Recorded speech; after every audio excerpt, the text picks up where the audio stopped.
आज का हमारा टॉपिक है भारत में किसान आंदोलन। भारत का बहुसंख्यक वर्ग किसान है और ब्रिटिश काल में भी था। अंग्रेज़ों की लगान व्यवस्था, व्यापारिक नीति और भारतीय उद्योगों के विनाश के प्रति उदासीनता की नीति ने किसानों की संख्या में वृद्धि की। भारत का बहुसंख्यक किसान वर्ग सर्वदा से ही अधिकतम शोषित रहा। ब्रिटिश काल में उनके शोषण की प्रक्रिया अधिक तीव्र हुई। सरकार, जमींदार, स्थानीय साहूकार, स्थानीय अधिकारियों आदि सभी ने उनके शोषण में भाग लिया। अधिकांशतः भारतीय किसान इस शोषण को सहन करते रहे। उनकी निर्धनता, अज्ञानता, भाग्यवादिता, विस्तृत क्षेत्र में बिखरे होना, स्थान परिवर्तन करने की क्षमता आदि ने न उनको संगठित होने दिया और न उन्हें शोषण के विरुद्ध संघर्ष करने का साहस प्रदान किया। इस कारण 20वीं सदी के प्रथम चतुर्थांश से पहले हमें किसानों का कोई संगठित आंदोलन प्राप्त नहीं होता, परंतु संगठन के अभाव के होते हुए भी इस समय से पहले कई अवसरों पर किसानों ने बाध्य होकर अपने अधिकारों के लिए संघर्ष किया। ऐसे सभी संघर्ष उनके अतीव आक्रोश के परिणाम थे। इस कारण वे सभी हिंसात्मक थे। उन सभी का क्षेत्र सीमित रहा, सभी प्राय संगठन रहित थे और सभी के पीछे संघर्ष का कोई मूल दर्शन न था। इस कारण वे सभी असफल रहे। सरकार की अपार संगठित शक्ति ने उन सभी को कुचल दिया। ऐसे संघर्षपूर्ण आंदोलन में प्रमुख थे आदिवासियों के विद्रोह। आदिवासियों में से असम की खासी जाति ने, मणिपुर त्रिपुरा की कुकी जाति ने, छोटा नागपुर की कोल जाति ने और उड़ीसा की खोल जाति ने अंग्रेजी शासन, उनके द्वारा अपने दैनिक जीवन में हस्तक्षेप तथा अपनी भूमि को उनके द्वारा हस्तगत किए जाने के विरोध में विद्रोह किए। उनके विद्रोह यद्यपि किसान विद्रोह नहीं माने जा सकते, परंतु तब भी यह निश्चय है कि इन विद्रोहों का एक कारण उन जातियों की भूमियों पर अंग्रेजों द्वारा अधिकार किया जाना था। ऐसे ही विद्रोह में एक विद्रोह 1855-56 में संथाल जाति का था, जिसका मुख्य कारण जमींदारों और साहूकारों द्वारा उनके भूमि का अपहरण किया जाना था। इस कारण उनके विद्रोह को निस्संदेह किसान विद्रोह माना जा सकता है। बिहार में बंगाल की सीमा के निकट राजमहल की पहाड़ी भूमि को संथालों ने स्वयं के परिश्रम से कृषि योग्य बनाया। उस भूमि को जब साहूकारों ने चालाकी से अपने अधिकार में करने का प्रयत्न किया, तब संथालों ने विद्रोह कर दिया।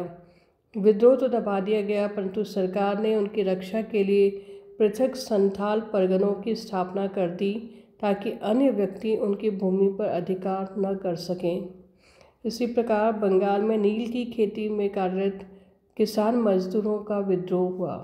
बहुत से अवकाश प्राप्त यूरोपियनों ने बंगाल और बिहार में नील की खेती करनी शुरू कर दी थी। उनमें से कुछ अपनी भूमि पर खेती करते थे और कुछ किसानों की भूमि पर ठेके से काम कराया करते थे।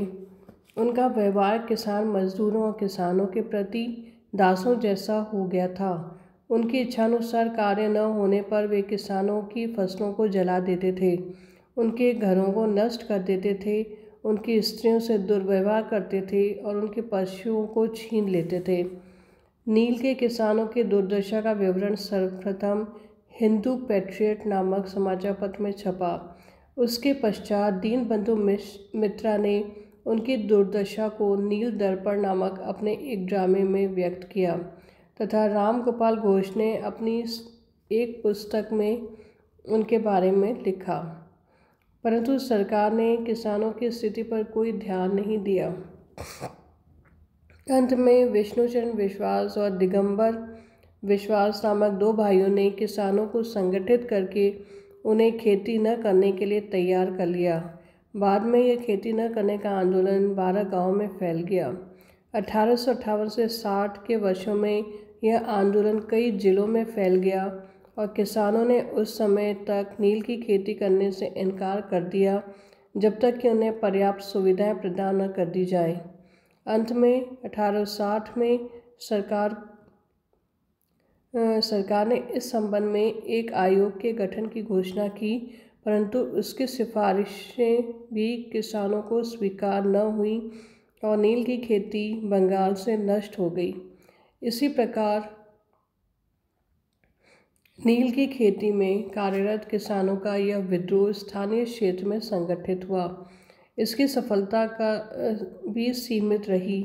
वे सरकार से अपने लिए सुविधाएं प्राप्त न कर सके, परंतु वे अपने ठेकेदारों की दासता से अवश्य मुक्त हो गए। उनमें से अधिकांश अन्य व्यवसायों में चले गए। 1870 में बंगाल का किसान विद्रोह हुआ। बंगाल में किसानों ने लगान देने से इनकार कर दिया और अपनी भूमियों को छीनने जाने का सशस्त्र विरोध किया। इस विद्रोह को दबा दिया गया। इसका एक परिणाम 1885 का बंगाल टेनेंसी कानून था। दक्षिण के किसानों का विद्रोह हुआ 1875 में। 1875 में महाराष्ट्र में मारवाड़ी साहूकारों के विरुद्ध किसानों ने विद्रोह किया। ये साहूकार धीरे धीरे चालाकी से उनकी भूमियों पर अधिकार करते चले आए थे और सरकार ने किसानों के संरक्षण की ओर कोई ध्यान नहीं दिया था। 1874 में पूना जिले के गांव में एक स्थानीय साहूकार के अत्याचार के विरुद्ध यह संघर्ष आरंभ हुआ। गांव के किसानों ने साहूकार को गांव छोड़ने के लिए बाध्य किया। बाद में यह आंदोलन प्राय 33 गांवों में फैल गया। किसानों ने मारवाड़ी साहूकारों को विभिन्न प्रकार से तंग किया और उनकी संपत्ति को लूटा। साहूकारों ने पुलिस की सहायता ली। इस कारण यह झगड़ा हिंसात्मक हो गया। बाद में सेना की सहायता से यह विद्रोह दबा दिया गया। इसका एक परिणाम डेक्कन एग्रीकल्चरलिस्ट रिलीफ एक्ट का बनना था। पंजाब में कृषक आंदोलन हुआ 1896 से 1900 के मध्य। पंजाब में सरकार के लगान संबंधी कानूनों और साहूकारों के शोषण के विरुद्ध कई स्थानों पर किसानों ने संघर्ष किया। सरकार ने उन्हें संतुष्ट करने के लिए 1902 से 3 ईस्वी में पंजाब लैंड एलियनेशन एक्ट बनाया, जिसके अनुसार निश्चित हुआ कि साहूकार किसान की भूमि को खरीद अथवा गिरवी नहीं रख सकता था। तब भी किसानों का आंदोलन चलता रहा। सरकार ने उसे दबाने का प्रयत्न किया। बाद में यह आंदोलन पंजाब में राष्ट्रीय आंदोलन का एक हिस्सा बन गया। महात्मा गांधी का चंपारण और खेड़ा सत्याग्रह हुआ। बिहार में चंपारण के क्षेत्र में भी यूरोपियनों द्वारा नील की खेती कराई जाती थी। उसमें संलिप्त किसानों का भी बंगाल में कार्यरत किसानों जैसा ही शोषण किया जाता था। 1917-18 में वहाँ के किसानों ने महात्मा गांधी से सहायता मांगी। गांधी जी सरकारी आज्ञा की अवज्ञा करके वहाँ गए और किसानों को शांतिपूर्ण आंदोलन चलाने में सहयोग दिया। किसानों ने नील की खेती करनी बंद कर दी। अंत में एक सरकारी समिति की स्थापना की गई, जिसकी रिपोर्ट के आधार पर किसानों को कुछ सुविधाएं प्रदान की गई।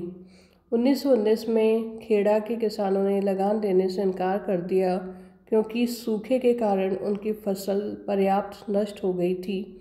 सरकार इस बात को नहीं मान रही थी, क्योंकि उनके अनुसार 25% खेती नष्ट नहीं हुई थी, जिसके आधार पर किसानों को लगान से मुक्त किया जाता। वहाँ पर भी गांधी जी ने किसानों को नेतृत्व प्रदान किया। अंत में सरकार ने लगान से किसानों को मुक्त कर दिया। राष्ट्रीय आंदोलन में किसानों ने सहयोग प्रदान किया। गांधी जी ने अखिल भारतीय कांग्रेस के आंदोलन को मध्यम वर्गीय आंदोलन के स्थान पर जन आंदोलन में बदल दिया। भारतीय किसानों की भूमिका इसमें प्रमुख रही। स्वतंत्रता की प्राप्ति द्वारा ही उनकी समस्याओं का हल संभव है, यह मानकर किसानों ने कांग्रेस के सभी आंदोलनों में भाग लिया। गांधी जी के असहयोग आंदोलन और सविनय अवज्ञा आंदोलन को जन आंदोलन बनाने में मुख्य योगदान कृषकों का रहा। 1928-29 और 30-31 में गुजरात के बारडोली जिले में हुए किसान आंदोलन का नेतृत्व सरकार वल्लभ भाई पटेल और गांधी जी ने ही किया। कांग्रेस ने अपने उद्देश्यों में जमींदारी उन्मूलन, चकबंदी, किसान मजदूरों के लिए न्यूनतम वेतन आदि की मांगों को भी सम्मिलित कर लिया। इस कारण 1919 के पश्चात के सभी कृषक आंदोलन राष्ट्रीय आंदोलन का हिस्सा बन गए, परंतु इससे किसानों की समस्याओं का समाधान नहीं हुआ।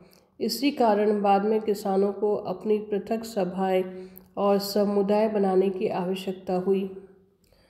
कांग्रेस से पृथक हुए आंदोलन किसानों ने राष्ट्रीय आंदोलन में सहयोग देने के अतिरिक्त कुछ स्वतंत्र आंदोलन भी शुरू किए। किसानों ने दक्षिण में गुंटूर और कर्नाटक तथा उत्तर प्रदेश में अपने अधिकारों के लिए संघर्ष किया। 1922 का मोपला विद्रोह भी एक दृष्टि से मुसलमान किसानों का अपने जमींदारों के विरुद्ध संघर्ष था, परंतु इनमें से कोई भी संघर्ष सफल न हुआ। स्वतंत्रता प्राप्ति से पूर्व साम्यवादियों के प्रभाव के कारण किसानों ने कुछ सशस्त्र विद्रोह हुए। इनमें तेलंगाना आंदोलन, तेभागा आंदोलन और वली विद्रोह प्रमुख थे। तेलंगाना का सशस्त्र आंदोलन 1946-51 तक चला, परंतु यह असफल रहा। तेभागा आंदोलन 1952-47 ईस्वी में बंगाल में हुआ। 1947 में महाराष्ट्र में वली के बंधुआ मजदूरों ने उस समय तक कार्य करने से इनकार कर दिया था जब तक कि उनकी मजदूरी निश्चित नहीं कर दी गई और उन्हें साहूकारों के कर्जे से मुक्त नहीं मान लिया गया। ये आंदोलन अंशतः सफल रहे। इस प्रकार भारतीय किसानों द्वारा विभिन्न आंदोलन स्वतंत्रता प्राप्ति से पहले हुए। ये किसानों को कुछ मात्रा में ही सुविधा प्रदान कर सके। उनमें से कोई भी किसानों की मूलभूत समस्याओं का हल न निकाल सका। इस कारण स्वतंत्रता प्राप्ति के पश्चात जमींदारी उन्मूलन के अतिरिक्त किसानों के हित की पूर्ति के लिए अनेक कार्यों की आवश्यकता बनी रही। कुछ कार्य इस दिशा में किए भी गए, तब भी किसानों की समस्या का पूर्ण समाधान अभी तक संभव नहीं हुआ है। धन्यवाद।